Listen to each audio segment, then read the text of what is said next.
ang mga kwento ng pag-ibig, kwento ng buhay at kwento ng pag-asa dito sa Barangay Love Stories. Love Stories.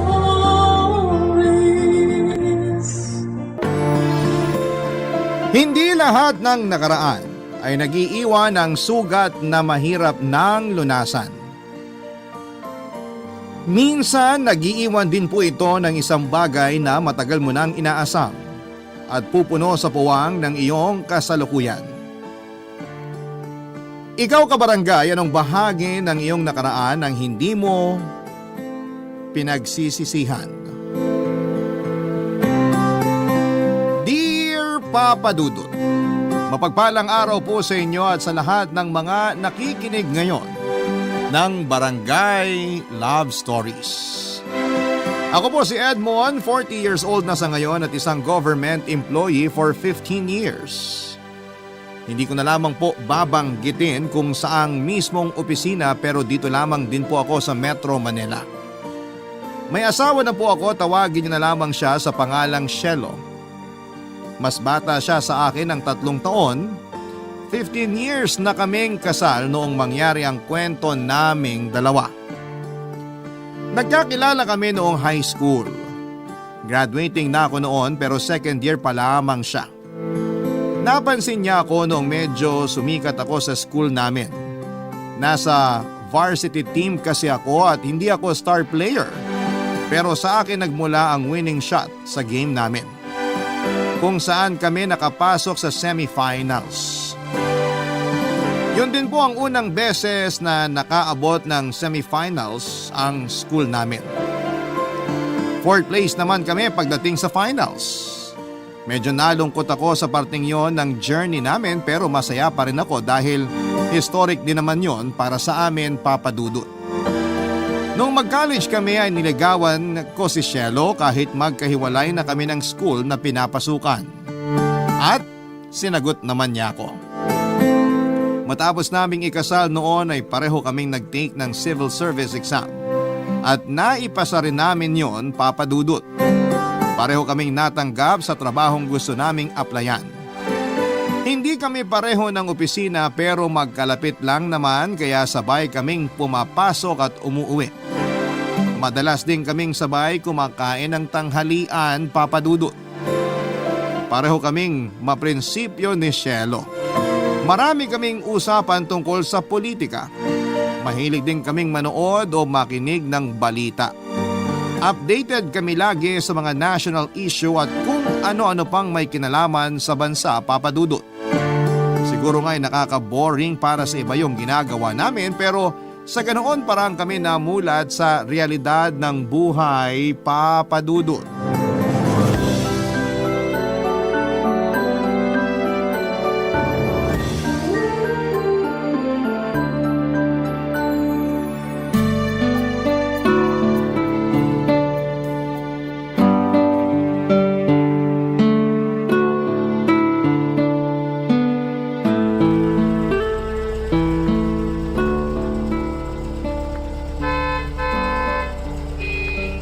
Tingnan mo tong mga to, busina pa ng busina.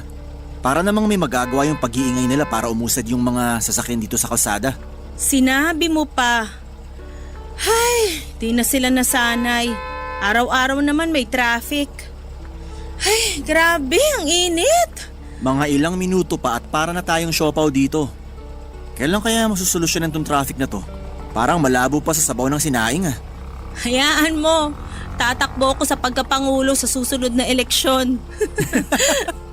Pangulo ba talaga gusto mo? O panggulo? Hoy, grabe ka ah. May isang boto na kaya ako. Galing sa'yo. Dagdag mo na yung sa akin para maging 2 naman. Oh, ano naman mga plano mo pag nanalo ka? Pag ako nanalo, magkakaroon na ng cable car bilang public transportation. Parang narinig ko na yan ah. Magandang solusyon yan kahit nagbibiro ka lang. O siya, umidlip ka na muna. Pagising mo, nakausad na tayo ng 5 meters. Buti nga nagdala ako ng unan eh. Aba, di naman halatang prepared ka no? Sus, araw-araw ba naman ganito yung sitwasyon dito eh? O eto, medyo umuusad na. Buti naman at... Hoy! Magpapakamatay ka ba? Mahal, hayaan mo na. Hindi naman nasagi itong kotse natin eh. Kamote kasi yung nakamotor eh. Bigla-bigla na lang sumisingit. Kumalma ka nga. Sige nga, kung bababa ka at papatulan mo yon. Sa tingin mo, anong mangyayari sa'yo? Dami kasing ganyan dito. Sa kagustuhan nilang makausad agad, hindi nila naiisip yung iba na pwede nilang mapirwisyo. Shh, tama na. Baka mamaya bigla ka na lang maging action star niyan. Kung malapit lang yun sa akin, kakaltukan ko yun eh. Ikaw talaga. Pabayaan mo na, nakalayo na nga oh. Tapos ikaw galit na galit ka pa rin dyan. Kahit magsisigaw ka pa, hindi ka na nun maririnig. Sa susunod na mangyari ulit yon, bababa na talaga ako para pagsabihan yung mga kamoting rider na kagaya niya. Kita mo naman di ba? Muntik na nating masagasaan. Tapos pag sila'y napahamak, tayo pa yung sisisihin. Teka lang ha, hindi ako yung kaaway mo kaya wag mo akong pagtaasan ng boses. Ay, pasensya ka na. Nakakabanas kasi. Di na naman tayo umuusad oh. Para tuloy tayong manok na nangingitlog dito. Ay, buti nga sana kung may itlog na darating eh. Kaso wala. Ay, naku mahal. Ano na naman ba yan? Wala. Wala nga ba talaga? Alam mo na naman siguro kung ano yung tinutukoy ko. Mahal naman. Sabi ko naman kasi sa'yo, magpa-test na tayo. Ayoko. Kundi naman tayo magkakaanak. Pwede naman tayo mag-ampon, di ba? Ayoko mag-ampon. Napag-usapan na natin yan, di ba? Di pa naman tayo sigurado na hindi ka na talaga magbubuntis. Kaya nga sabi ko magpa-test tayo. Pero ayaw mo naman. Paano natin malalaman Huwag kung... na nga lang natin pag-usapan. Sabi mo eh. Ganon lagi ang nangyayari kapag napag-uusapan namin ang tungkol sa pagkakaroon namin ng anak, Papa Dudut. Kahit gaano pa kasaya yung usapan kapag merong kahit isang salita na nagpapaalala tungkol doon ay nagbabago ang mood ni Shelo. Mula noong ikasal kami, Papa Dudut, ay wala na akong ibang hiniling kundi ang magkaanak kaming dalawa. Pero kahit na ilang beses na naming sinusubukan ay wala namang nangyayari.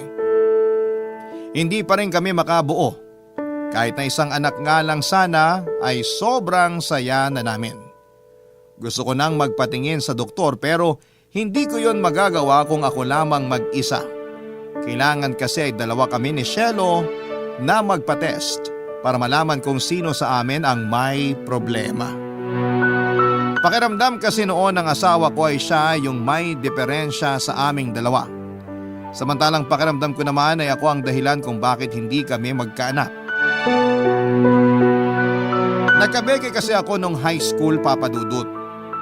Tingin ko ay hindi naman ako habang buhay na mababaog ng dahil lamang sa beke.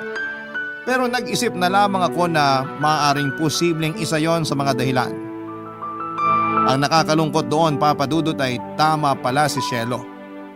Nalaman ko yon nang may matanggap ako na liham sa opisina, Papa Dudut.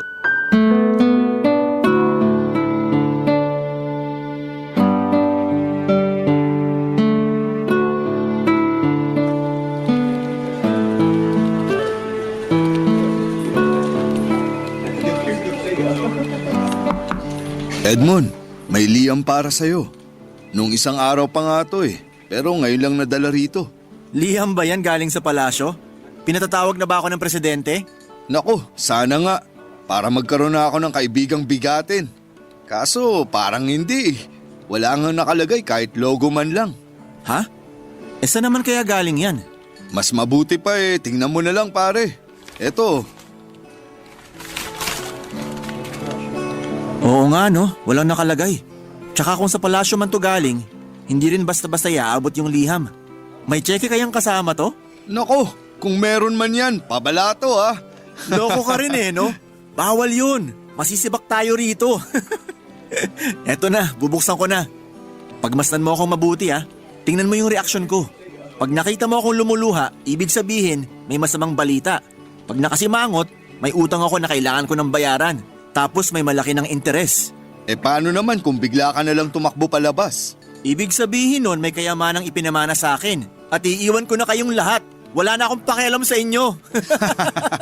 Nako pre, wag mo akong kakalimutan Kahit ipadala mo na lang yung para sa akin. Teka pre, baka nakakaabala na ako sa'yo. Hindi, ayos lang pre. Di mo pa ba bubuksan yan? Parang kinakabahan ka. Baka naman mamaya parang kagayan dun sa mga teleserye. Yung may pinapadalang dokumento galing sa laboratorio. Ano na nga tawag dun? DNA results yon. Pero paano naman ako padadalhan nun? Eh di naman ako nagpa-DNA test. Aba malay mo, may naanakan ka pala sa mga babae mo nun. Babae talaga? Loyal ako sa asawa ko. Parang ang hirap nun paniwalaan ah. Hoy, wag mo ako mabiro-biro ng ganyan pagkaharap ko asawa ko ha. Parang Armalite pa naman yun pag ninermon sa akin. Pinapatulan mo ba? Sa ganung pagkakataon? Syempre hindi. Kapag mainit siya, pinalalamig ko. Sus, puro ka naman ganyan. Tagal ko nang naghihintay ng magiging inaanak sa inyo pero hanggang ngayon wala pa rin. Yun na nga pare.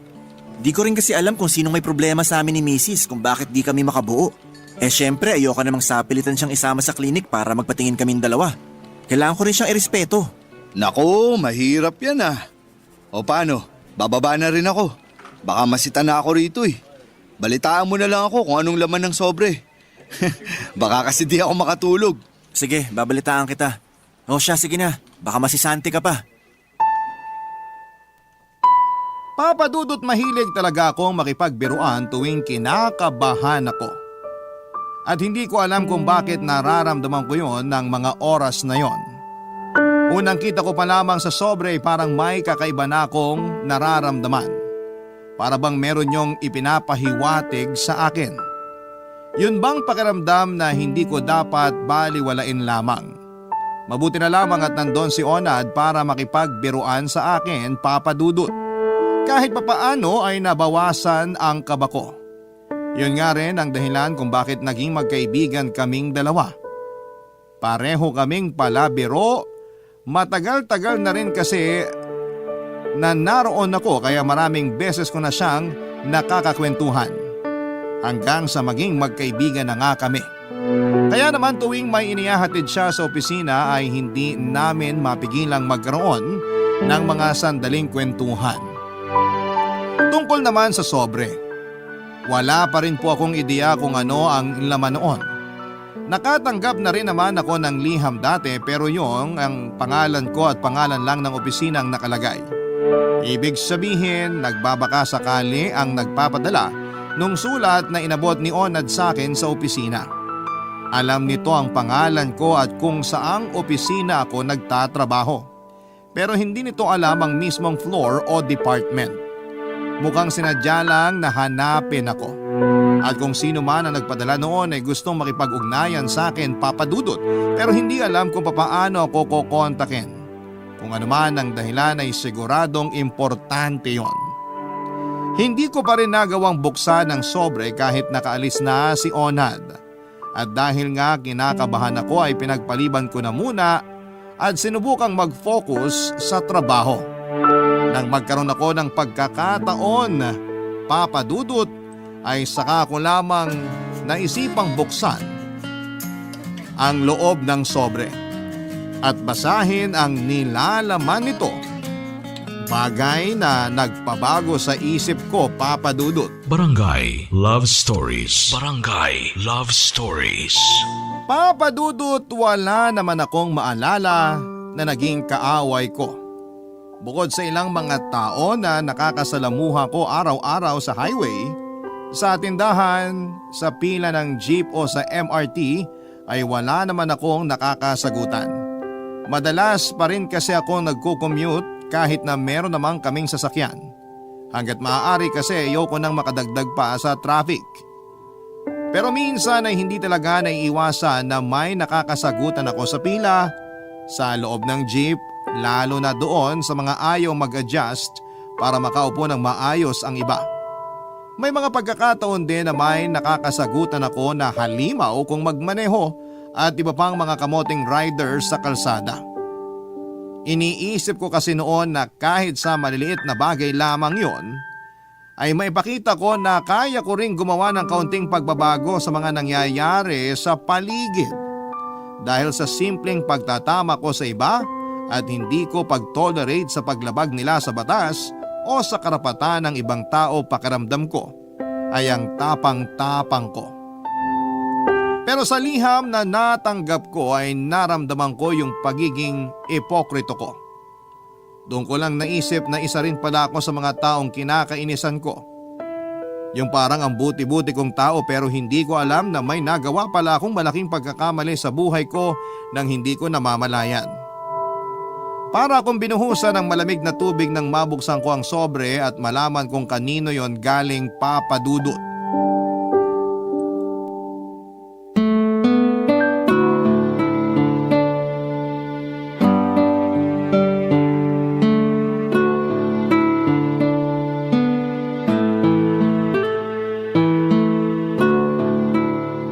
Uy pre, ba't nandito ka sa parking?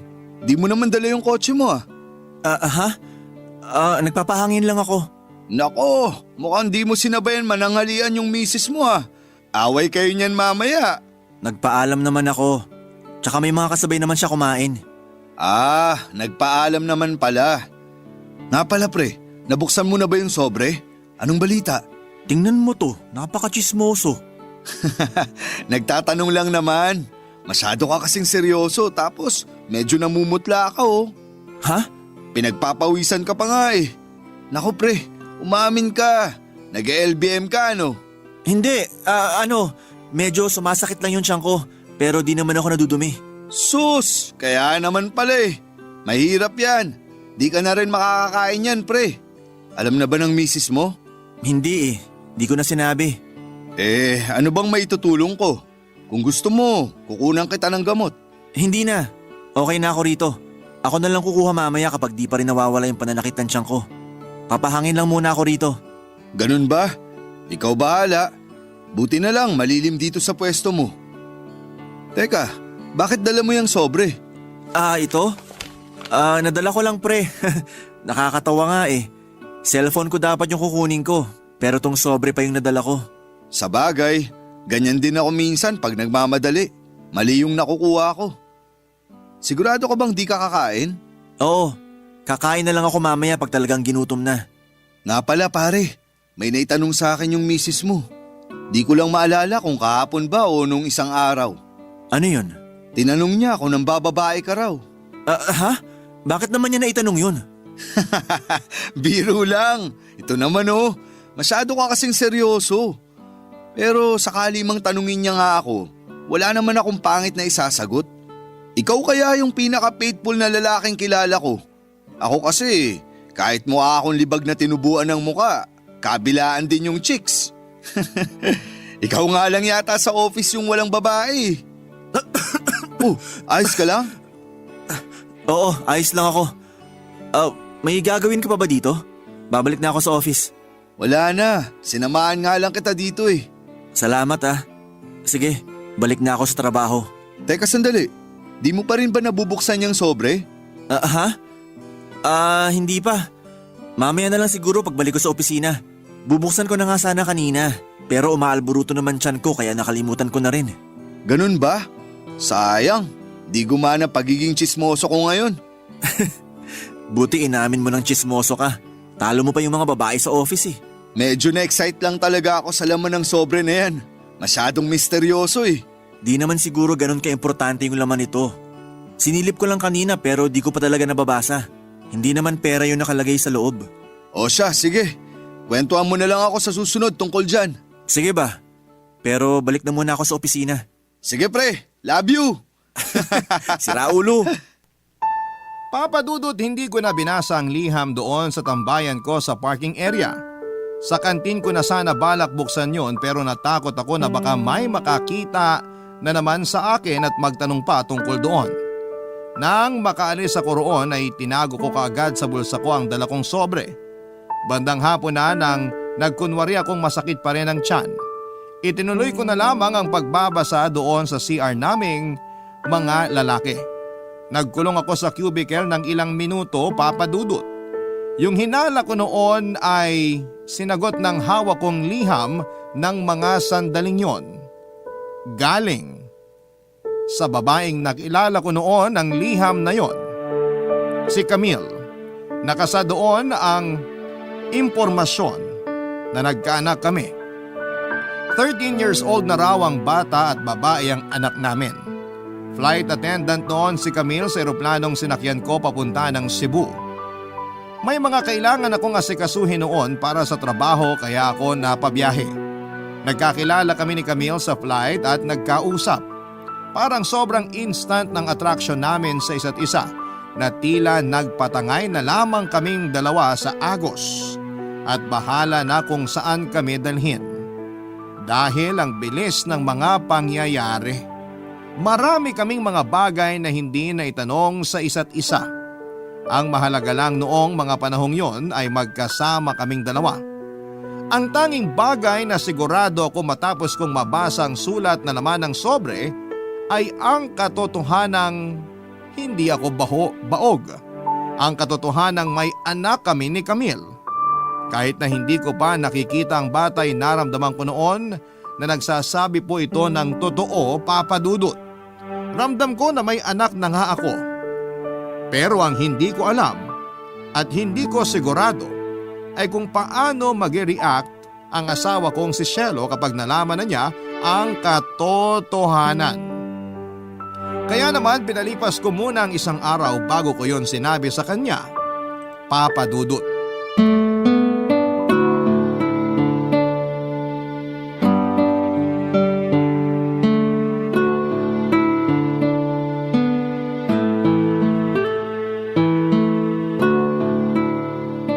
Mahal, may conference kami next month tungkol sa budget at reorganization. Pati na rin yung tungkol sa bagong batas na… Huy! Naririnig mo ba ako? Ha? Ano yun? Okay ka lang ba? Parang ang lalim ng iniisip mo ah. Ang dami ko nang nakakain pero ikaw di mo pa nagagalaw yung nasa plato mo. May problema ba? Wala. Mahal, sabihin mo na kasi sa akin. Tungkol ba yan dun sa nabalita kanina na politikong inambush? Kilala mo yung assistant nun, di ba? Oo. Kilala ko. Grabe, no? Ang hirap din talaga maging politiko. Tipong paglalabas sila parang nakabaon na yung isang paa nila sa hukay. Sobrang delikado. Shelo, may anak ako. Ano? Anong sinabi mo? May anak ako. 13 anyos na siya. Ano? Teka, paano nangyari yon? Hindi ko alam kung paano ko ipapaliwanag sa'yo. Kahapon ko lang kasi nalaman eh. Kaya ba bigla na lang sumama yung pakiramdam mo nung lunchtime natin kahapon? Dahil ba dyan sa nalaman mo? Oo. May natanggap kasi akong liham eh. At naniwala ka na agad? Bakit? May kasama bang DNA result yung natanggap mong liham para masigurong anak mo nga yung bata? Hindi na kailangan ng DNA test. Nararamdaman ko na anak ko yung bata. Sino ba yung sumulat sa'yo? Si Camille. Yung nanay mismo ng bata. Detalyado yung nasa sulat kaya nakakasiguro ako na anak ko nga yung bata. Talagang di ka man lang nag-alangan na sabihin yan sa akin? Ayoko magsinungaling sa'yo kaya sinabi ko na agad. Ayaw mong magsinungaling? Anong tawag mo sa ginawa mo, ha? Ilang taon na yung lumipas, Edmond? 15 years na tayong kasal. At kung 13 anyos na yung bata, nabuo siya nung kasal na tayo. I'm sorry. Hindi ko naman alam na… Baka gusto mo ring sabihin na hindi mo sinasadya. Sige na, huwag ka nang mahiya. Gano'n naman yung katwiran yung mga lalaki kapag nahuhuli kayo sa kalokohan nyo, di ba? Mahal, please. Inaamin ko naman na nagkamali ako. Please, patawarin mo naman ako. Grabe ka! 2 years pa lang tayong kasal noon pero parang nagsawa ka na kagad sa akin. Mahal, please. Gusto ko lang naman magkaanak. Anak? Meron na nga, di ba? Dapat magsaya ka. Sa'yo ko gustong magkaanak. Paano nga? Kung nagkaanak ka na sa ibang babae, ibig sabihin nun ako yung may problema sa ating dalawa, di ba? Ako yung baog, kaya tayo hindi magkaanak. Congrats ha, may anak ka na. Hindi mo na ako kailangan. Papa Dudut, marami pa ang mga masasakit na salitang narinig ko mula kay Shelo. Kesyo parang kung sino raw akong magaling, kung mamuna sa ibang tao kapag nagkakamali samantalang masahol naman ako sa mga taong yon. Tinanggap ko lahat ng yon dahil alam kong nasaktan ko siya sa mga nangyari. Nakabuntis ako habang kasal na kaming dalawa. Gustuhin ko mang magsisi ay huli na rin naman ang lahat, Papa Dudut. Isa pa ay malaki na rin naman yung bata noong malaman ko. Hindi na ako ulit kinausap ni Shelo pagkatapos ng pag-uusap naming yon. Naintindihan ko naman siya dahil bukod sa malaki ang naging kasalanan ko sa kanya, dinaramdam niya rin yung nalaman niya na sa aming dalawa, siya talaga ang may problema kaya hindi kami makabuo.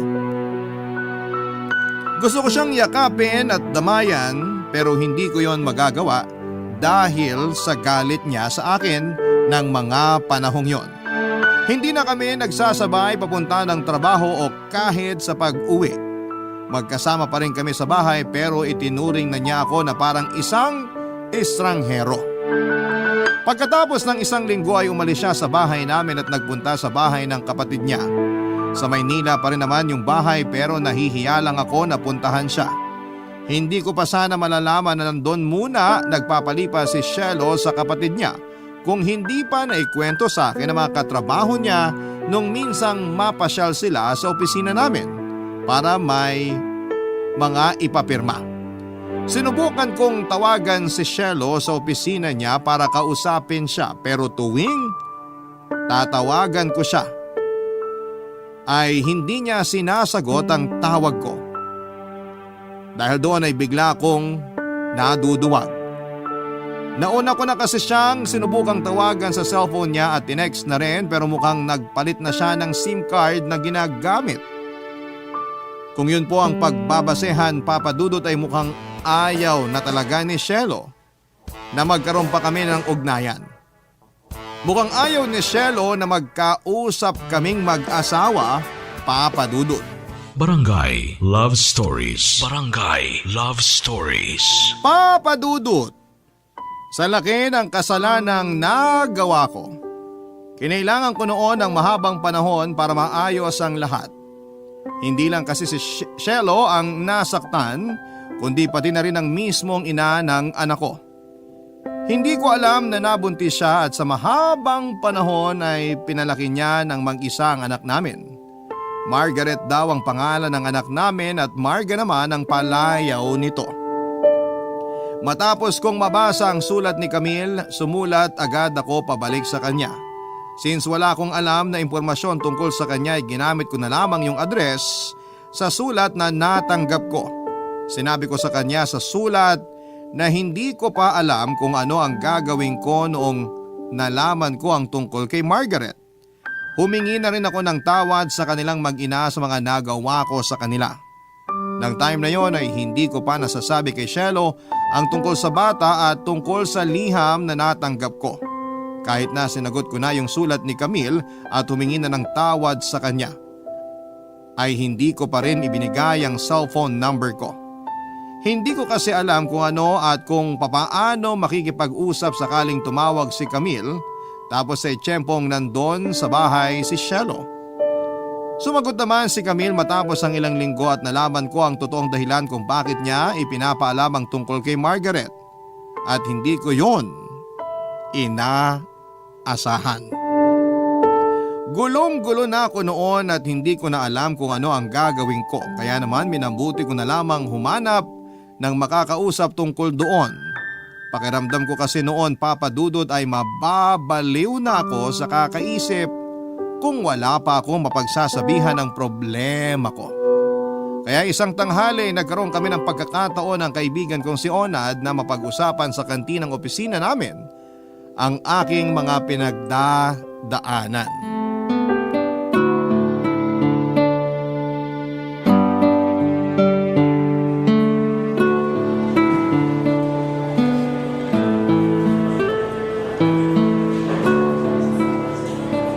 Ano ka mo? 13 anyos na yung anak mo? Oo, dalagita na. Eh yung nanay nung bata, wala na bang pamilya o ibang malapit na kamag-anak? Sabi niya kasi yung ate at nanay niya lang yung malapit sa kanya. Kaso pareho na rin wala eh. Paanong wala? Namatay na pareho? Oo, kaya silang dalawa na lang ng anak kong magkasama. Eh teka nga, paano kayo nagkaanak kung di naman pala kayo masyadong nagkakilala noon? Alangan namang dun mo siya binuntis sa eroplano. Tol naman oh, napakahina mo rin eh no? Siyempre pagkababa namin ng eroplano, nagkita pa kami noon. Nagkayayaan mag-inuman tapos alam mo na. Sus, kaya naman pala eh. Guilty ka nga pala talaga sa kasalanan mo sa asawa mo.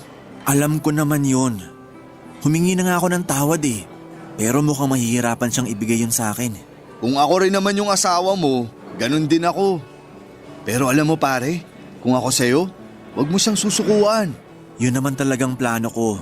Problema ko lang ngayon kung paano ko sasabihin sa kanya na gusto ni Camille na patirihin na sa bahay namin si Margaret. Gusto niya na ampunin namin yung bata. Bakit aampunin? Anak mo naman yun. Para magkaroon pa rin ng buong pamilya si Margaret. May sakit si Camille. Stage 4 na yung breast cancer niya. Yun din yung ikinamatay ng nanay at kapatid niya. Nako, delikado yun ah. Paano kung mangyari din yun sa Huwag anak? naman ganyan pare. Sorry. Pero kailangan pa rin yan malaman ng asawa mo. Kaso, di naman sa tinatakot kita ha. Pero mas malala yung galit na matatanggap mo nun. Baka mapatay na ako nun pag sinabi kong sa bahay natitira si Margaret. Kahit naman magkahiwalay kami ngayon ng inuuwian, kasal pa rin kami. At yung bahay na yon, conjugal property naming mag-asawa. Eto pare ha, di ba sa buong pagsasama nyo naman ng asawa mo walang pagkakataon na nang babae ka. Bukod dun sa nanay ng anak mo syempre. Wala talaga. Kaya nga akala ko noon napakabuti kong asawa kay Shelo. Tapos malalaman ko na nagkaanak pala ako. Ay, sa totoo nga lang, sa kanilang tatlo ko may kasalanan. Kaya mabigat to para sa akin. Ayoko may masaktan, pero imposibleng mangyari yun. Tingin ko naman mapapatawad ka pa ng asawa mo. Malay mo, kapag nakita niya si Margaret biglang lumambot yung puso niya. Tapos pumayag siya na siya na rin yung magiging ina ng bata. Ewan ko pare. Pero gusto ko talaga na magkaayos kami. Mahal na mahal ko yung asawa ko. Kahit hindi niya ako mabigyan ng anak, hindi ko siya ipagpapalit sa ibang babae.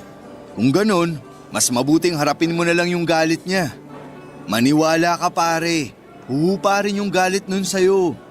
Mahal ka rin naman ng asawa mo. Tsaka yung pagkakamali mo na yun noon, hindi mo naman alam na nagbunga, di ba? Tapos hindi mo na rin naman inulit. Galit lang ngayon si Shelo. Salamat pare ha. Gagawin ko yan. Di ako titigil hanggat di kami nagkakaayos ng asawa ko. Maayos ko rin ang pamilya ko. Papadudot na pagtanto ko noon na tama si Onad. Kailangan kong harapin ang galit ni Shelo hindi lang para maisalba ang pagsasama naming dalawa, kundi para na rin sa anak kong si Margaret. Pero bago ko kausapin ang asawa ko ay nagpasya muna akong pumunta ng Cebu. Hindi naman kami magkasama sa isang bahay ng mga panahon na yon, kaya naisip ko na hindi niya rin naman ako hahanapin kung sakasakali. Kaya naman sinamantala ko na lamang ang pagkakataon at nag-book ako ng flight para kitain sina Camille. Alam ko naman ang address ni Camille dahil binigay niya yon at doon pa lamang sa unang liham na pinadala niya ay nalaman ko na. Sa ikalawang liham naman niya ay may kasama ng picture ni Margaret. Kamukhang kamukha niya ito pero hindi rin maitatanggi na hawig ko rin ng bata papadudot.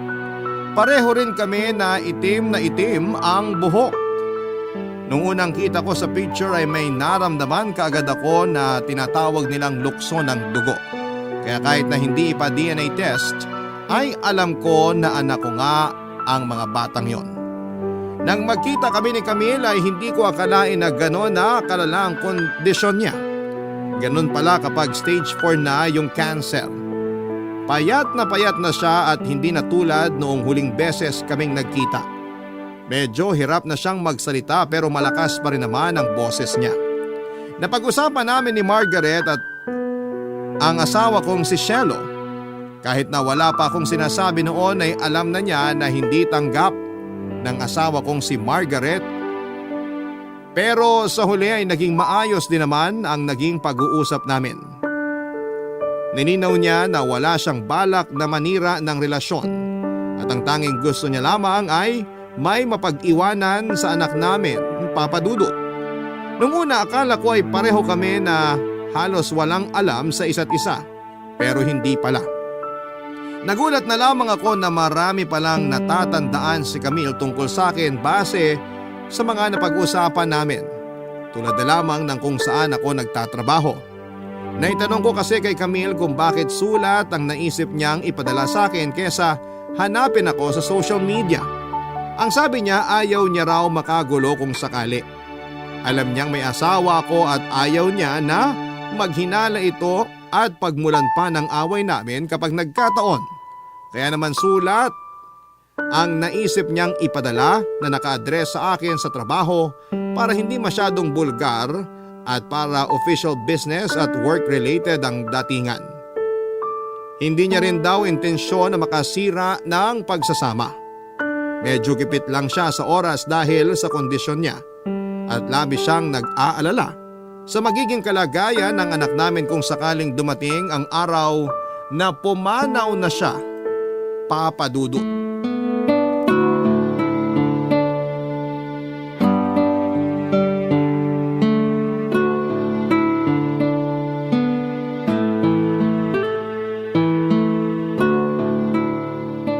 Ano pare? Kumusta yung naging pag-uusap nyo nung Camille? Okay naman pero siya yung di okay pare. Cancer ba naman eh? Magtaka ka kung madatnan mo siya na walang pagbabago yung itsura. Konti na lang mga buhok niya kasi unti-unti na siya nakakalbo. Wala na rin siyang gana kumain. Parang ako nga yung nahihirapan sa kalagayan niya eh. May taning na yung buhay niya, di ba? Oo, konting panahon na lang daw natitira sa kanya. Nakukonsensya nga ako pare eh. Ang laki ng nagawa kong kasalanan sa kanila. Nakita ko yung anak ko, ang ganda niya. Kahit papano naman may nakuha rin siya sa akin. Nung nakita ko siya, naisip ko talaga kung gaano ako kawalang kwentang ama. Sana nga nagkaroon pa kami ng mas mahabang oras para makapagkwentuhan man lang. Kaso kailangan ko rin bumalik agad dito para sa trabaho ko. Teka lang pare ha. Di naman sa pinag-iisipan ko pa ng masama yung Camille pero paano raw siya nakasiguro na ikaw nga yung tatay ng bata? Marami siyang nakarelasyon. Yung iba nga fling niya lang talaga eh. Pero ako lang yung Pinoy na nakasama niya. Kaya nung ipinanganak niya si Margaret at nakita kung sino yung kamukha ng bata, di na siya nagduda. May pagkapilya pala yun no? Kaya naman pala nabuo si Margaret. Pero bilib din ako sa kanya ha. Kinaya niya magpalaki ng bata na siya lang mag-isa. Tsaka nanahimik talaga siya kahit may pagkakataon siya na sirain kayo ni Cielo. Kaso nga lang, wala na siyang mapagpipilian ngayon. Wala nang maiiwan para sa bata eh. Ay, kaya nga eh. Pero alam mo naman na kahit sabihin ko yan sa asawa ko, hindi ko pa rin siya makukumbinsi sa gustong mangyari ni Camille. Konti na lang yung panahon natitira pare. Paano kung mawala na si Camille? Kawawa naman yung anak mo kung walang mapag-iiwanan. Babalik ako ron pagkatapos namin mag-usap ng asawa ko. Paano kung di pa rin pumayag si Cielo? Ewan ko pare. Parang mababaliw na ako sa kaiisip kung anong gagawin ko. Ayokong mamili sa kanila. Kailangan ako ni Margaret bilang ama. At kailangan ka rin ng asawa mo. Grabe, ang hirap niyan pare. Buti na lang, wala akong problemang ganyan kahit marami na akong anak. Igagaya mo naman ako sa'yo, puro panganay mga anak mo. Kahit puro sila panganay, wala naman ako naging problema sa mga nanay nila. Di naman sila nanghihingi ng suporta. Tsaka may mga karelasyon na rin kasi sila ngayon. Buti ka pa. Samantalang ako, di ko alam kung paano ko malalampasan tong problema kong to. Isa lang talaga yung nakikita kong solusyon dyan pare. Sikapin mo na magkaayos kayo ni Cielo. Suyuin mo. Mahal ka nun. Hindi yun makakatiis pag nakita niyang wala kang balak sumuko. Ay, susubukan ko pare. Papa Dudut, maganda at mabait na bata ang anak ko. Magaan kaagad ang loob ko sa kanya at ganoon din siya sa akin kaya hindi naging mahirap para sa akin na tanggapin siya bilang anak. Si Cielo na lamang ang inaalala ko. Gusto mang magampo ng asawa ko pero hindi ko sigurado kung masisikmura niyang kupkupin ang batang para sa kanya ay bunga ng pagkakamali ko noon. Gustong gusto ko nang magkaroon ng pamilya. Mali lang yung naging pagkakataon. Ang malaking tanong pa ngayon ay kung magkakaayos pa kami ng asawa kong si Cielo kung sakaling kukunin ko ang anak ko. Pareho silang mahalaga sa akin. Yung sinabi ni Onad na suyuin ko si Cielo, yun din mismo ang sinabi sa akin ni Camille noong huli kaming magkausap. Pagkatapos ng ilang araw pagkabalik ko ng Maynila galing Cebu ay na ospital muli si Camille at doon na siya binawian ng buhay. Hindi pa ako nakakabalik doon matapos ang libing, Papa Dudut. Kailangan ko nang makapunta roon para kay Margaret. Ang anak ko mismo ang nagbalita sa akin na wala na ang nanay niya. Nabanggit niya rin sa akin na tinulungan nila ng best friend ng nanay niya sa lahat ng mga kailangang asikasuhin. Sa ngayon daw ay nakikituloy siya pansamantala sa bahay ng best friend ng nanay niya kasama ang pamilya nito. Kailangan na talaga ako ng anak ko doon. Bago po matapos itong liham ko sa inyo ay gusto ko rin po sanang humingi ng payo sa mga nakikinig ngayon kung ano nga ba ang pwede kong gawin para mapatawad na ako ni Shelo. Gulong-gulo na po kasi ang isipan ko kaya sana kahit papaano'y matulungan ninyo ako. Hanggang dito na lamang po muna ang kwento ko at maraming salamat po sa inyo sa pagkakataong ibinigay ng Barangay Love Stories at ng Barangay LS para mapakinggan dito ang kwento ko. Sana po ay marami po ang natutunan ng ating mga kapuso na huwag magkakamali. Ang inyong forever kapuso at kabarangay, Edmond. Nagustuhan ng iyong napakinggan? Ituloy yan via live stream sa www.gmanetwork.com/radio. Barangay LS 97.1 Forever!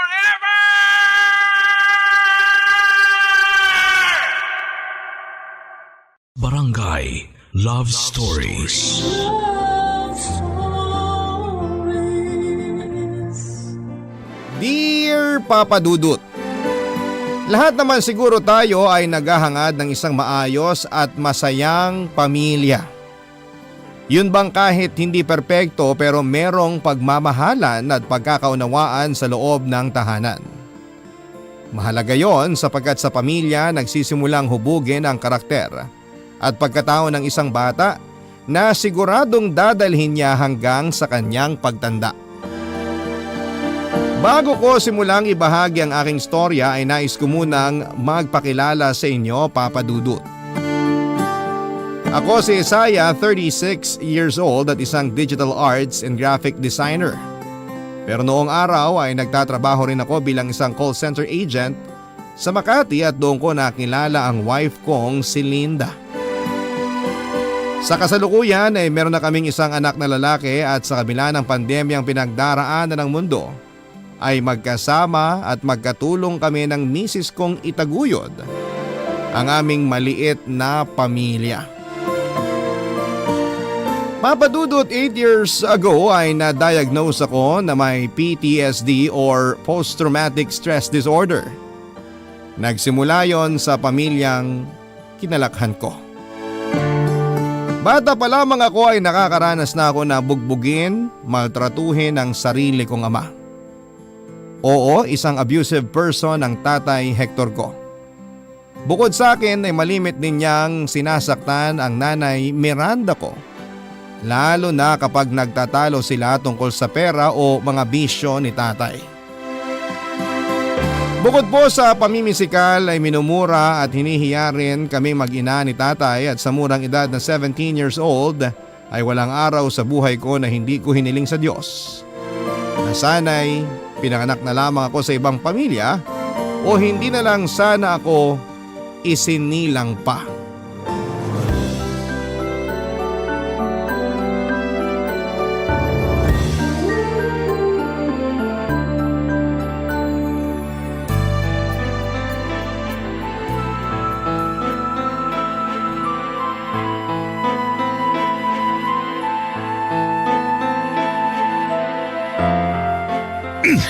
Diba? Sinabi ko sawa-sawa na ako sa tuyot kamatis. Bakit yan na naman ang hinaing mo, lintika? Mahal, yan lang kasi ang kasya sa pera natin eh. Sinungaling! Anong ibig mo sabihin na yan na lang ang kasya sa pera natin? Di ba binigyan kita ng pera para may pambili tayo ng masarap na ulam? Binigyan mo nga ako ng pera pero nung nakarang linggo pa yun. At saka, magkano lang naman yung binigay mo kaya wag mo ako hanapan ng masarap na ulam. Kapal na mukha mo! Hindi ka na nga marunong mag-budget. Sumasagot ka ba? Nasaktan ako! Wala akong pake! Dapat lang yan sa'yo! Itong tatandaan mo ha! Sa susunod na aabutan kita ng pera, responsibilidad mong pagkasyahin yun. Wala akong pakialam kung anong magic ang gagawin mo. Basta pagkasyahin mo! Naiintindihan mo! Pinagkasya ko naman, pero ano magagawa ko kung kulang nga? Sumasagot ka ba, lintik ka, ha? Oh! Tay! Nay! Ba't kayo nasa sahig? Aba! Nandito na palang isa pang palamunin! Isaya, anak! Doon ka na sa kwarto natin! Nay! Halika po! Aalalayan ko po kayong tumayo. Tay! Bakit po ba sinasaktan niyo na naman si nanay? Ikaw inutil ka! Huwag na huwag mo akong kukwestiyonin! Lalo mo lang pinapainit ang ulo ko! Halika nga rito! Tay! Lakas na lang ang pagtaasan ako ng boses, tarantado ka! Itawan niyo po! Manang-mana Tay! ka sa nanay mo, Nasasaktan po makapalang ako! mukha! Buisit kayong dalawa! Mga walang silbi! Ayos ka lang ba? Hector, parang awa mo na! Huwag mo saktan ang anak ko! Ako na lang! Huwag mo nang idamay ang anak natin! Sabihin mo kasi dyan sa anak mong pakailamero na huwag nakikialam! Sa susunod, mas tatamaan na talaga sa akin yan para madala! Pareho kayong palamunin! Wala na kayong ginawang maayos, mga inutil kayo! Makabili na nga lang na makakain! Yung masarap! Hindi tulad nitong niluto mo parang basura! We! Umalis ka nga dyan! Maharang-harang kang ulupong ka!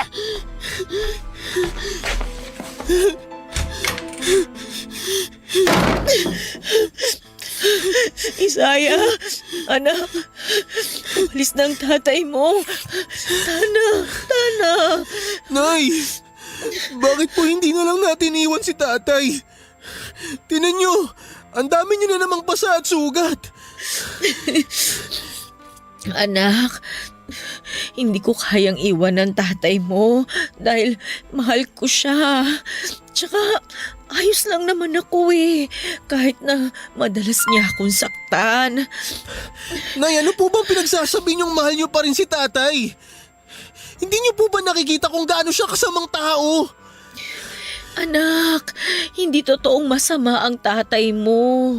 Mainit lang ang ulo niya kasi hindi masarap yung ulam na niluto ko kasalanan ko yun. Kaya dapat lang naman talaga na saktan niya ako kasi nagkamali ako Nay, ano ba naman po kayo? Naiintindihan niyo po ba yung mga pinagsasabi niyo? Maniwala ka, anak. Mabait ang tatay mo. Tsaka alam ko na mahal niya ako katulad ng pagmamahal ko sa kanya. Kaya huwag mo na ulit sasabihin sa akin na iwan siya, ha? Dahil hindi mangyayari yun, anak. Itinadhana kami ng tatay mo na magsama habang buhay sa hirap at sa ginhawa. Dahil yun ang sinumpaan namin noon sa simbahan. Alam mo, anak, tandang-tanda ko pa nung ikinasal kami. Yun yung pinakamasayang sandali ng buhay ko.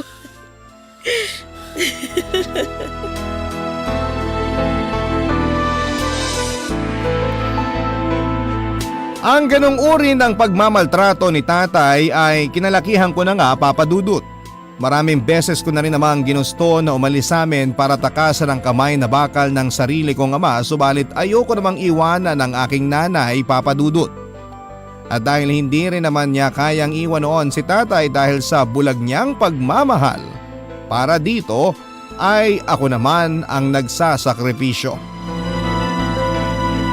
Papa Dudut, habang nagbibinata ako ay nagsimula ko na rin kamuhian ng nanay ko. Maraming beses ko siyang kwestiyon noon kung bakit niya hinahayaang tratuhin siya ng ganon ni tatay. Ang paulit-ulit lamang niyang ikinakatwiran ay mahal niya ito at hindi niya kayang iwanan. Nang tanungin ko siya kung ako ba na anak niya ay mahal din niya, tanging paghingi lamang ng tawad ang naitugon niya sa akin. Doon ako nagsimulang manlamig sa sarili kong ina. Hanggang isang araw noong 20 anyos na ako ay nadatnan ko na lamang na bumubula ang bibig ng nanay Miranda ko at katabi ng bangkay niya ang walang lamang bote ng panlason sa daga at iba pang mga peste. Halos gumuho ang mundo ko sa pagpapakamatay ni nanay, Papadudot, subalit may bahagi sa puso ko na lalo lamang namuhi sa kanya dahil sa pag-aabandona niya sa akin sa piling ng mapang-abuso kong tatay. At hindi nga ako nagkamali dahil simula noon ay ako na ang naging sentro ng pangbubugbog ng sarili kong ama.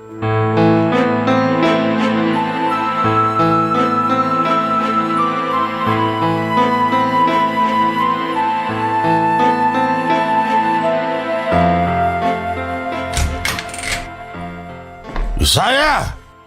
Isaya, nasan kang peste ka? Ay, Tay! Bakit po? Teka, lasing na naman po ba kayo? Ang lakas ng loob mong questionin ako Eh ano kayo kung lasing ako, ha? Ha? Ay, aray! Ha? Tay! Ano po bang ginawa ko? Ba't niyo ako pinatukan? Kasalanan mo yung intrimitido ka! Ang mga tatay, hindi dapat kinukustyo ng inutil na anak na katulad mo! Naiintindihan mo? Saka sandali, bakit bigla mo itinago yung hawak mo kanina pagpasok ko dito sa bahay? Ate ka, no? Nagsasabo ka ba? Tay, hindi ko po magagawa yun. Oh, bakit bigla mo nga tinago? Yung totoo, anong ginagawa mo? Siguro bumabata kang hayop ka! Nagbabasa lang po ako ng libro bago kayo dumating, Tay. Anong bumabata kang pinagsasabi niyo? Sus! Masyado ka nawiwili sa pagbabasa ng mga walang kakwenta-kwenta! Nasaan na pala yung sinahod mo sa pagkakargador?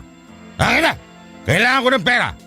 Yun pong binigay ko sa inyo nung isang araw, Tay. Yun na po lahat yun. Ano? Hindi mo ako malolo kung pulpul ka! Alam ko may naitatabi kang pera. Nakita ko nung minsan may isinusuksok ka dito sa aparador malapit sa lababo. Umalis ka nga dyan! Ipapakita ko sa'yo kung saan mo tinatago yung pera mo. Tay, teka sandali. Wala po akong tinatagong pera.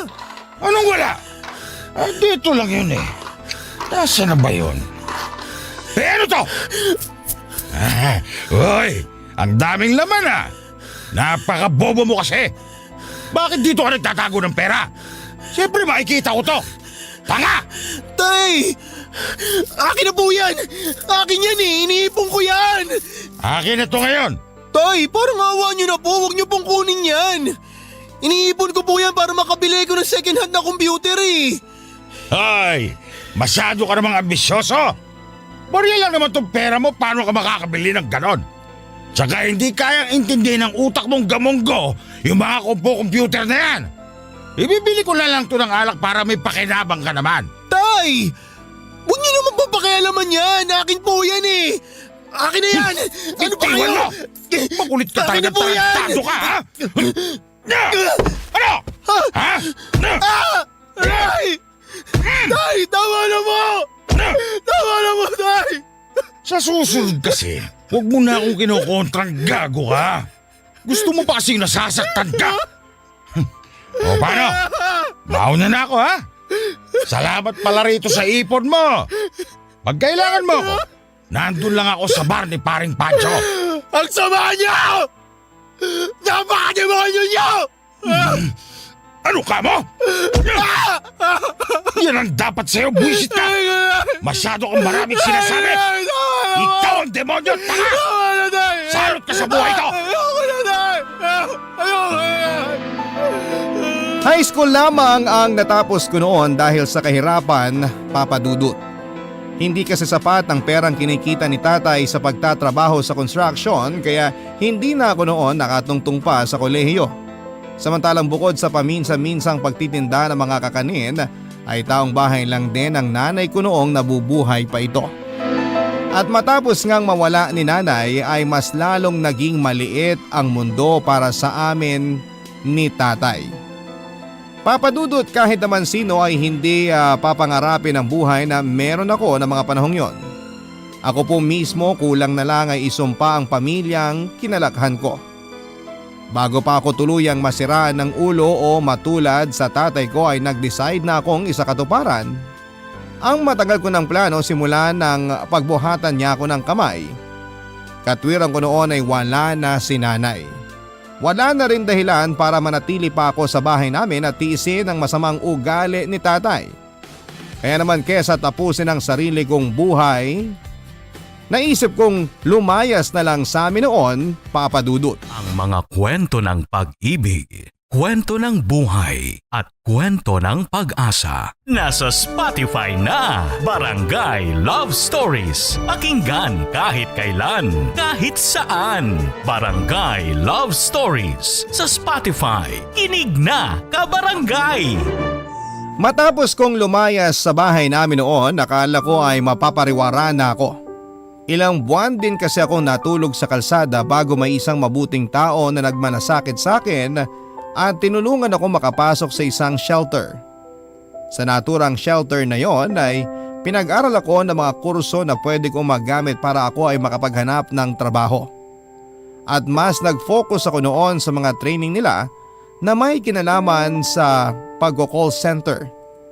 Hindi nga nagtagal sa aking pagsisikap at paggabay ng mga taong nakilala ko na may malasakit ay tuluyan na nga akong nakapagtrabaho noon sa isang malaking call center company sa Makati.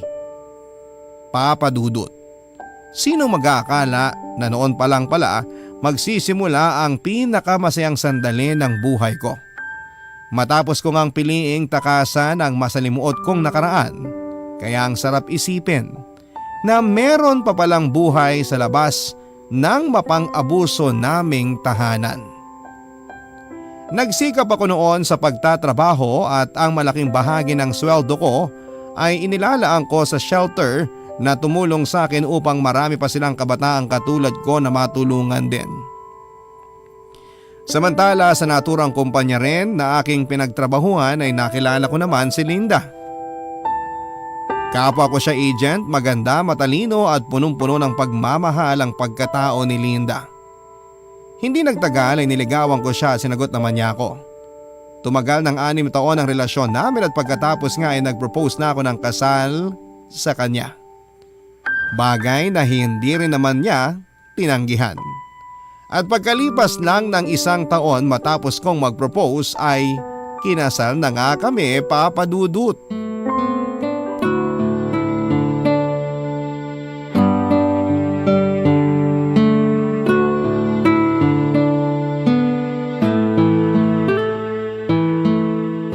Sige ate. Ay, Oh, ang lalim nun ah. May problema ba? Sino yung kausap mo? pinsan ko. Si Ate Geraldine. Anong sabi? Mabuti na lang daw nakuha niya number ko. Matagal na raw niya akong kinokontak. May sinabi siya sa akin tungkol sa tatay ko. Tatay mo? Bakit? Anong nangyari? Bale, tumawag sa akin si Ate Geraldine para sabihin na hindi na raw niya kayang alagaan si tatay sa kanila. Kasi may pamilya siyang dapat na mas iniintindi. Ako daw dapat ang gumagawa ng pag-aalaga kay tatay kasi ako yung anak. Nabanggit niya rin na paralisado na si tatay mula sa bewang pababa. Na-aksidente daw si tatay. Nahulog mula sa scaffolding na tinutungtungan niya sa construction site. Napasama raw ang bagsak niya kaya naparalisa. Naku, paano na yan, mahal? Kawawa naman ang tatay mo. Mahal. Alam kong responsibilidad ko yun bilang anak. Kaso kapag kinupkup ko siya, syempre dito siya tutuloy sa atin. Ayos lang ba yun sa'yo? Ano ka ba? Siyempre ayos lang sa akin yun, no? Malaki naman tong bahay na napundar natin. May ekstrang kwarto para sa tatay mo. Saka naiintindihan ko naman ang pinsan mo. Mahirap talaga para sa kanya na alagaan ang tatay mo, lalo kung may sarili siyang pamilyang iniintindi. Kaya tama lang na kunin mo ang tatay mo para maalagaan mo siya dito. Sa palagay mo ba, kaya ko na makita at makasama ang tatay ko sa isang bubong? Mahal, alam kong may hindi kayo pagkakaunawaan ng tatay Hector mo noon. Kaya ka nga umalis sa puter niya, diba? Pero tatay mo pa rin siya eh. Kung may tao mang dapat na tumitingin at nag-aalaga sa kanya ngayong may sakit siya, ikaw dapat yun, mahal. Bilang mga anak, responsibilidad nating alagaan ang mga magulang natin sa pagtanda nila. Sa bagay, tama ka, mahal. Kung ano man yung hindi namin pagkakaunawaan ni tatay noon, nakaraan na yun. Tsaka masaya na ako ngayon. Ayoko rin naman na habang buhay galit ako sa kanya. Noon pa man alam ko ng mabuting tao ka. Mapagpatawad at mapagkalinga sa kapwa. Kaya nga ako na-inlove sa'yo noon eh. Pinola mo pa ako. Pero mahal, maraming salamat ha. Kasi lagi ka nandyan sa tabi ko para pagaanin ang mga sitwasyon. Hindi ko talaga alam ang gagawin ko kung wala ka. Pinagpala talaga ako na ikaw ang naging misis ko. Naku, tigilan na nga natin tong bulahan portion na to. Marami pa tayong dapat gawin at asikasuhin para sa pagdating ni Tatay Hector. Pero mahal, handa ka na ba? Oo, mahal. Handa na ako makita at makasama ulit si tatay.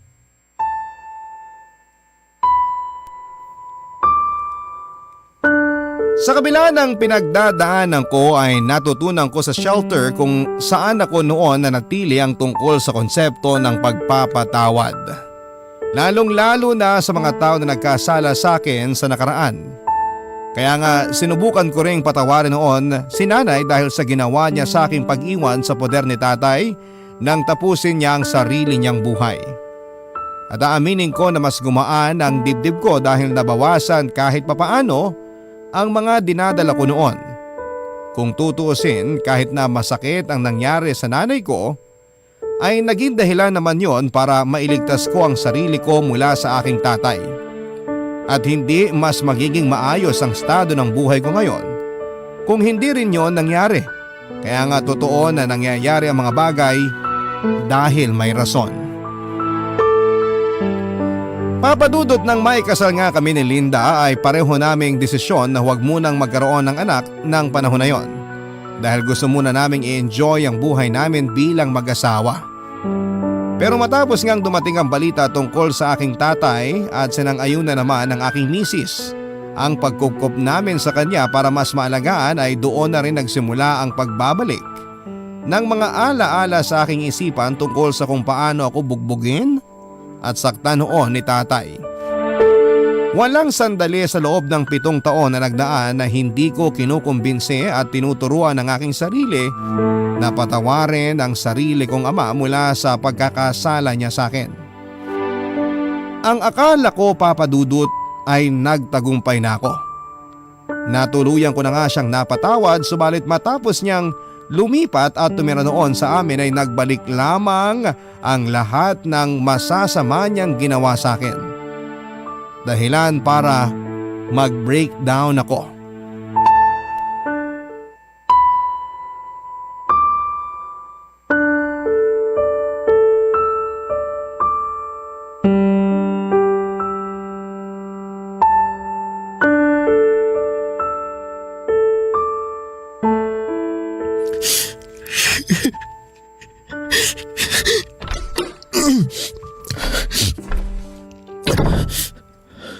Ay, mahal, hindi ka pa bababangon? Wala ka bang pasok sa trabaho ngayon? Wala, na paano ka? Uy, mahal, bakit ka umiiyak? Mahal, akala ko handa na ako eh. Pero nung makita ko siya ulit, bumalik lahat ng mga masasamang alaala. Pero mahal, okay ka naman nung mga nakaraan ah. Pinipilit ko lang maging okay. Sa totoo lang natatakot ako. Ni ayokong lumabas ng kwarto. Kasi tuwing nakikita ko si tatay, naiisip ko may hawak siyang pamalo tapos iahataw niya sa akin. Kaya nga nandito lang ako sa kwarto eh. Ayokong lumabas kasi makikita niya ako. Natatakot ako. Natatakot ako lumabas, mahal. Mahal, paralisado na ang tatay mo. Hindi na siya nakakapaglakad. Kaya imposible na masaktan ka pa niya ulit. Ha? Anong hindi niya ako masasaktan? Anong paralisado? Mahal, hindi totoo yan. Hindi siya paralisado. Malakas pa sa kalabaw ang tatay ko, mahal. Maniwala ka sa akin. Dati nga, sinusuntok niya si nanay sa mukha eh. Kaya pumuputok at dumudugo ang uso ng nanay ko. Tapos, alam mo ba, tuwing sinasabunutan niya ako, Parang mabubunot yung buhok ko sa anit, mahal. Kaya nga sinasabi ko sa'yo, malakas ang tatay ko. Hindi siya paralisado, nagpapanggap lang siya, mahal. Kaya ayoko lumabas ng kwarto kasi sasaktan niya ako. Mahal, yan ba ang tunay na dahilan kung bakit umalis ka noon sa puder ng tatay mo? Kasi sinasaktan niya kayo ng nanay mo? Oh, kumalma ka lang, mahal. Takot na takot ka. Nanginginig ang mga kamay mo. Pasensya ka na, mahal. Takot na takot lang talaga kasi ako eh. Akala ko hindi lang kayo nagkakaintindihan ng tatay mo kaya ka umalis sa inyo. Ngayon ko lang narinig na sinasaktan ka pala niya. Bakit hindi mo kunwento sa akin na ganyan pala ang nangyari sa inyo? Akala ko kasi talaga okay na ako. Pero bigla na lang bumalik lahat ng mga pinagdaanan ko sa kanya noon. Sinubukan ko namang pigilan tong nararamdaman ko simula nung kinupkup natin siya eh. Kaso hindi ko kaya. Hindi ko kinaya. Mahal, hindi ka na masasaktan pa ng tatay mo. Dahil hindi na siya nakakakilos dun sa higaan niya. Alam ko na mahirap ang pinagdaanan mo noon. Pero wala ka nang dapat katakutan sa ngayon. Ang totoo niyan, lalo nga akong humanga sa'yo. Dahil sa kabila ng lahat, inaalagaan mo pa rin ang tatay mo. Akala ko nagawa ko ng patawarin si tatay. Pero mali ako, mahal. Maling-mali ako. Nung makita ko ulit yung mukha niya, naramdaman ko lahat yung mga latay ng bawat palo niya sa akin noon. Naramdaman ko ulit lahat ng mga suntok at tadyak niya sa akin. Pati yung mga malalakas na pag-iyak ng nanay ko, mahal. Naririnig ko ulit. Sa sobrang lakas, nakakabingi. Binabalikan ako ng mga bangungot ko na akala ko natakasan ko na. Uminahon ka lang, mahal. Di ba sinabi ko na sa'yo na hindi mo na kailangang matakot? Kasi hindi ka na niya masasaktan. Hindi ka na mag-isa ngayon, mahal. Kasama mo na ako. Ipinapangako ko, hinding-hindi ka na masasaktan ng tatay mo. Paano ba may pagmamalaki ng isang batang lumaki sa mapang-abusong pamilya ang sarili niyang mga magulang? Yan ang dahilan ko noon kaya mas pinili kong huwag magbahagi ng aking nakaraan sa ibang tao. Bukod doon ay tinanim ko na rin sa isipan ko na patay na ang dating ako at gusto ko nang magkaroon ng panibago at maayos na pagkatao na malayo sa pananakit at pagmamaltrato. Yun din ang dahilan kaya hindi ko idinitalye kay Linda ang lahat tungkol sa pinagdaanan ko sa tatay ko. At dahil likas na mapagkalinga ang aking may bahay, ay hinayaan lamang niya ako noong umiyak sa piling niya habang yakap-yakap. Ipinangako niya sa akin na hinding-hindi na ako masasaktan ng sarili kong ama. Dahil bukod sa paralisado na ito at wala ng silbi ay kasama ko siya at lagi lang daw siya sa aking tabi. Kaya wala na raw akong dapat nakatakutan pa, Papa Dudut. Kaya lang, akala ko ay makukumbinsi ako ng mga salitang yon ni Linda. Subalit lumipas sa mga araw na nakikita ko ang tatay ko ay mas lalo lamang lumalala ang nangyayari sa akin. Hindi ako mapanatag, Papa Dudut. Balisa din ako at palaging natatakot. Mas lumala din ang hallucinations ko at pag-worry na baka anumang sandali ay maulit na naman ang pananakit sa akin ng tatay ko. Doon na nga lalong nagsimulang magbago ang pagkatao ko. Ang mga kwento ng pag-ibig, kwento ng buhay at kwento ng pag-asa. Nasa Spotify na, Barangay Love Stories. Pakinggan kahit kailan, kahit saan. Barangay Love Stories sa Spotify. Kinig na, kabarangay! Kung may isang bagay na nagpapalala ng trauma ko noon sa tatay ko ay ang mismong tatay ko rin, Papa Dudut. Paralisado na nga ang kalahati ng kanyang katawan subalit matalim pa rin ang kanyang dila at mapang-insulto pa rin siya kung tumingin. Nandyan yung minsan niyang sinabi sa akin na wala pa rin akong kwentang tao sa kabila ng estado ko sa buhay.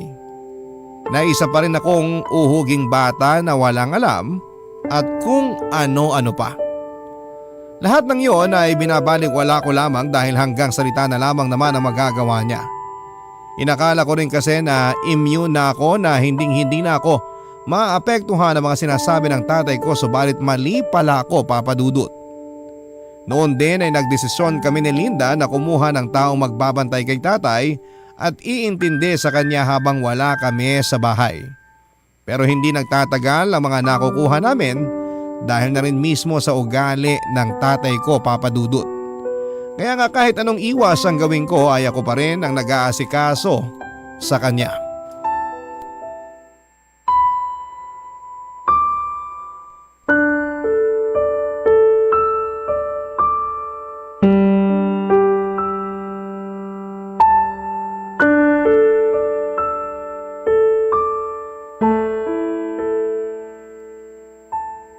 Ay, Tay! Kailangan nyo na pong inumin tong gamot nyo. Sinabi nga ayoko niyan. Hindi ka ba makaintindi? Kahit kailan talaga napakabobo mo. Para naman to sa inyo eh. Alam mo, kahit laklakin ko ang lahat ng mga gamot na yan, hindi na ako gagaling. Kaya ano pang silbi kung iinumin ko yan? Iwan mo na nga lang ako. Naiirita lang ako sa'yo eh. Istorbo kasi panunood ko ng TV. Tay, wag na matigas ang ulo nyo. Inumin nyo na to. Oh, Ayoko nga! Ilayo mo nga yung kamay mo sa inumin akin. nyo na. Uy! Kayo na nga tong iniintindi, kayo pa nagmamalaki. Napakawalang utang na loob nyo. Sinabi ko ba sa'yong intindihin mo ako? Sinabi ko ba na asikasuhin mo ako? Alam mo, ayos na ako nun kina Geraldine eh. Kung bakit kasi kinuha ko mo ako doon, buwisit ka. Hoy! Para sabihin ko sa'yo, sa totoo lang, masayang masaya ako nung naglayas ka. Ano sabi mo? Masayang masaya ka pa? Ha? Wala ka talagang konsensya? Hindi ka man lang nag-alala para sa anak mong demonyo ka? At bakit ako mag-aalala sa'yo? Matagal ko na kayang gustong idispatsa ka sa bahay at buhay ko. Mabuti na lang nakapag-isip ka rin ng matino at ikaw na ang kusang umalis. Ang totoo niyan, akala ko patay ka na. Pero biruin mo yon, buhay ka pa palang lintik ka. Lakas din ang swerte mo, no? Ako naman ang minamalas kasi nakita ko pa yung pagmumukha mo. Napakawalang hiya mo talagang matanda ka eh, no? Ha? Ha? Anong gagawin mo? Sasaktan mo ako? Sa bagay, yan lang naman ang kaya mo eh. Ang manakit ng paralisado. Hindi ka na talaga nagbago. Kahit kailan, kampon ka talaga ni Satanas. Wala ka talaga kahit nakatiting na respeto sa sarili mong anak eh, no? No? Bitiwan mo kung hayop ka! Bitiwan mo ako huwag sabi! ka magpumiglas. Bakit? Kinakabahan ka na ba? Ha? Kinakabahan ka ba na sasaktan kita? Oh, ano natatakot ka? Natatakot ka na ngayong matanda ka na at paralisado ka na hindi ka na makalaban? Ha? Kinakabahan ka kasi inutil ka na? Ha? Nag-aalala ka na babawian na kita sa lahat ng mga pananakit mo sa amin ni nanay noon? Ha? Walang hiya ka! Bastos! Walang modo! Ikaw ang walang modo! Hayop ka talaga! Ganito mo na ako itrato porket hindi na ako makalaban! Kung alam ko lang na magiging ganyan kapag tanda mo, sana nung bata ka pa lang, biniti na kita patiwarik! Sana nga pinatay nyo na lang ako noon! Sana nga! Para hindi ko na naranasan ang lahat ng pang-aabuso ninyo! Ano? Masakit ba? Ha? Masakit ba na hindi mo kayang lumaban? Ha? Masakit ba na maging inutil? Ha? Ano? Mahal, tingin mo yan! Ano? Ano ang ginagawa mo? Tarantado ka! Huwag siyang saktan! Kumalma ka lang. Tingnan mo. Mukhang hindi naman nasaktan yung demonyong yan eh. Alam mo mahal, kahit nahampasin ko pa ng tubo yung tuhod niyan, hindi niya na mararamdaman. Bakit? Kasi manhid na yan eh. Manhid yung kalahati ng katawan niyan. Tsaka inuutil yung gagong yan. Sandali. Parang maganda yun ah. Tuluyan na kaya kitang lumpuhing tarantado ka. No? Total hindi mo naman mararamdaman yung sakit kasi nga paralisado ka na eh, di ba? Ano? Ha? Ano? Simulan ko na ba? Ha? Patayin mo na lang ako! Talagang papatayin kita! Isaya, sabing tumigil ka na! Sandali! Dugo ba yan? Mahal, nagdudugo ang paa ni tatay. Saan yan galing? Teka nga, bakit may mga bubog dito? Eh paano? Tinabig ng inutil na yan yung baso kanina. Siya ang gumawa niyan sa sarili niya. Siya na nga itong inaasikaso kanina eh. Siya pa tong maarte. Buti nga natapakan niya lang yung bubog eh. Buti hindi ko pinakain sa kanya. Sinabing tumigil ka na! Ano ba? Gusto mo bang maging katulad ng tatay mo? Please, mahal, tama na, okay? Hindi ka na masasaktan ng tatay mo, kaya wag mo na rin siyang saktan. Huwag ka nang gumanti. Pasensya ka na, mahal. Hindi ko sinasadya. Hindi ko napigilan yung sarili ko. Sorry. Pasensya ka na. Mag-usap tayo mamaya. Pero sa ngayon, tulungan mo muna akong linisin ang sugat ni tatay. Tay, please, huwag na pong matigas ang ulo ninyo. Huwag niyo na pong pahirapan ang anak niyo. Sobra-sobra ng paghihirap niya sa inyo noon. Parang awa niyo na, umayos na po kayo. Matapos nga ang tagpong yon ay binanggit ko sa misis ko na pinagsisisihan kong nakipag-ugnayan pa ako ulit sa tatay ko dahil sa kabila ng kondisyon niya ay hindi pa rin siya nagbabago. At mukhang hindi na talaga siya magbabago at kahit kailan ay hindi na rin mararanasan pang mahalin ang sarili kong ama o kahit magkaroon man lang ng father figure ay hindi ko po mararanasan. At bukod doon ay lalong lumala ang pag-iisip ko ng hindi maganda na baka isang araw ay magkatotoo ang sinabi sa akin noon ni tatay. Na dahil anak niya ako at nananalaytay sa ugat ko ang dugo niya ay tiyak na hindi rin ako naiiba sa kanya. Na kahit na anong gawin kong pilit na magpakabuti ay darating din ang araw na mas hihigitan ko pa raw ang sungay niya. Papadudot, takot na takot ako noon at labis na naapektuhan ang buong sistema ko. Madalas ako noong nagkukulong na lamang sa kwarto para lang wag kong makita o makasalamuha ang tatay ko dahilan para hustong mag-alala sa akin ang misis ko. Doon na rin niya na isipan na kausapin ang malalapit naming kamag-anak na hindi nga magandang ideya ang pagkupkup namin sa tatay ko at kung maaari ay ilipat na lamang ang pag-aalaga nito sa kanila. Tutulong na lamang kami sa mga gastusin ng mga pangangailangan at gamutan ni tatay. Pero hindi yon nangyari dahil ilang linggo lang ang lumipas mula ng aming malalang engkwentro ay inatake naman sa puso si tatay habang natutulog dahilan para hindi na siya magising at tuluyan ng sumakabilang buhay. Ang pangyayaring yon ang naging mitya upang tuluyan akong malugmok, papadudot. At kahit na matapos ilibing noon si tatay ay wala pa rin akong kagana-gana sa buhay at mga bagay na dati kong ginagawa.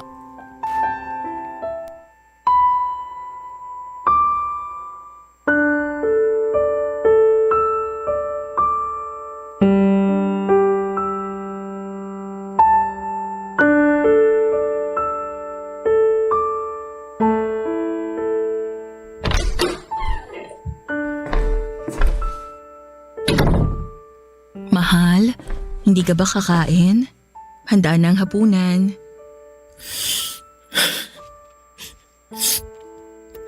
Umiiyak ka ba?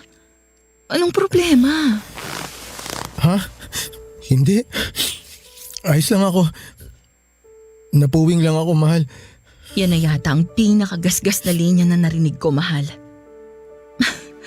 Maraming beses ko na yung narinig kaya hindi ako naniniwala sa'yo. Alam mo, wala talaga akong may tatago sa'yo no? Kilalang kilala mo talaga ako, mahal.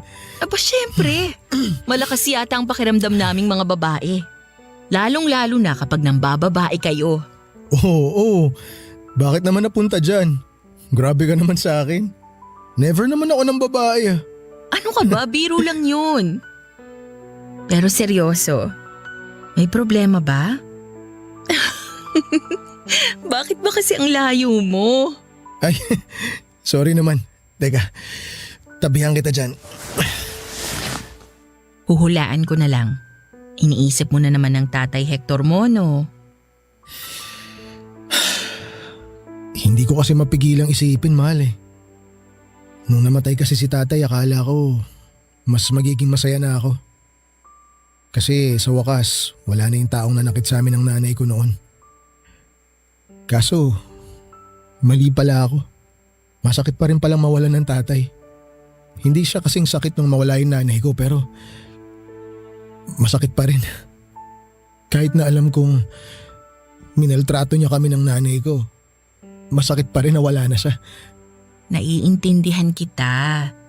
Normal lang naman yan dahil magulang mo pa rin yun. Kahit na anong sama niya sa'yo noon, masasaktan at masasaktan ka pa rin kapag namatay na siya. Kapag nga yung mga celebrity na hindi naman natin personal na kilala, nalulungkot tayo kapag namatay sila. Paano pa yung mga kadugo natin, 'di ba? Kaya ayos lang kung nagluluksa ka pa rin hanggang ngayon. Wala namang takdang panahon ng paghihilom at pagmumove on ng isang tao. Minsan dumarating na lang yon at nangyayari ng hindi mo inaasahan. Kaya nga mahal, nagpapasalamat ako sa'yo kasi nasa tabi kita sa mga panahong katulad nito. Hindi mo ako iniwan. Siyempre, for better or for worse nga, di ba? Pero bakit parang malungkot ka pa rin? Alam mo mahal, may isang bagay pa kasing bumabagabag sa isip ko eh. Yung tungkol sa huli naming engkwentro ni tatay bago siya namatay. Ang totoo niyan, natatakot ako na maging katulad niya.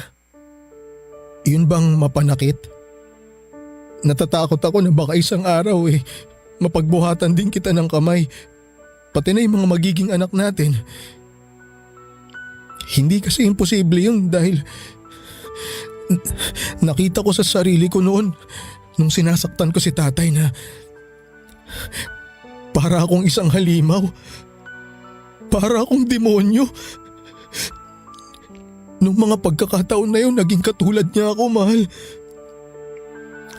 Ayokong magkaganon. Ayokong maging katulad niya. Ayokong iwan mo ko.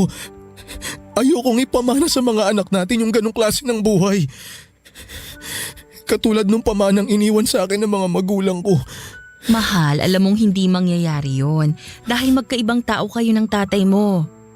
Hindi porke iisang dugo na nananalaytay sa ugat ninyo, magiging katulad mo na siya. Makinig ka sa akin, Isaya. Hinding-hindi mangyayari ang kinatatakutan mo dahil tutulungan kita. Alam ko na imposible kung ako lang kaya sana pumayag kang magpa-counseling. Hayaan mong tulungan ka rin at gabayan ka ng mga eksperto para tuluyang maghilom yung trauma mo. Huwag ka mag-alala. Hindi kita iiwan tulad ng kinatatakutan mo. Alam mo, sa totoo lang, hindi ko alam kung anong nagawa kong mabuti nung nakaraang buhay ko para ibigay ka ng Diyos sa akin, mahal. Hindi lahat ng tao lumalaking may role model. Yung iba, lumalaki kasama yung mga tao na ayaw nilang tularan pag tumanda na sila. Katulad mo, ikaw na mismong nagtanggal sa sistema mo ng hindi magandang ugali na akala mo minana mo sa tatay mo. Kaya naman proud na proud ako sa'yo. Alam mo yan, di ba? Kaya huwag ka na masyadong mag-alala dahil magiging maayos din ang lahat. Papadudot, malaking bagay sa akin na nasa tabi ko lamang ang may bahay kong si Linda para samahan ako sa madidilim na sandali ng buhay ko. Dahil kung wala siya, siguradong maraming beses na akong naligaw. Kung tutuusin ay tama naman siya nang sabihin niyang magkaibang tao kami ni Tatay Hector. At yun nga ang pinanghahawakan ko hanggang sa ngayon. Matapos ang pag-uusap namin yon ay nagpakonsulta nga kami sa eksperto at doon ko nga nalaman na may PTSD ako.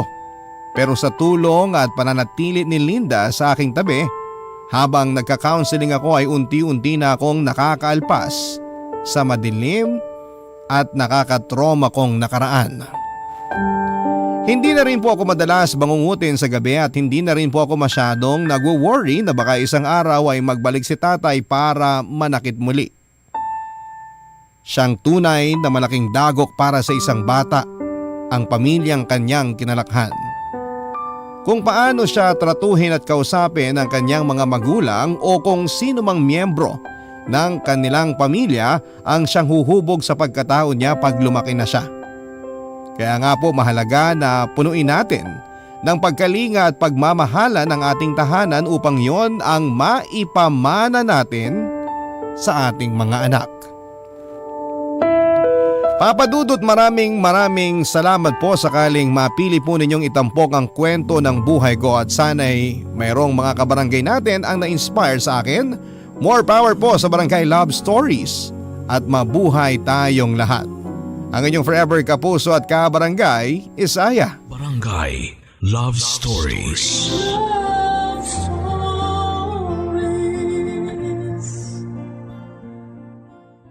Barangay LS 97.1. 97.1. Number 1. Forever.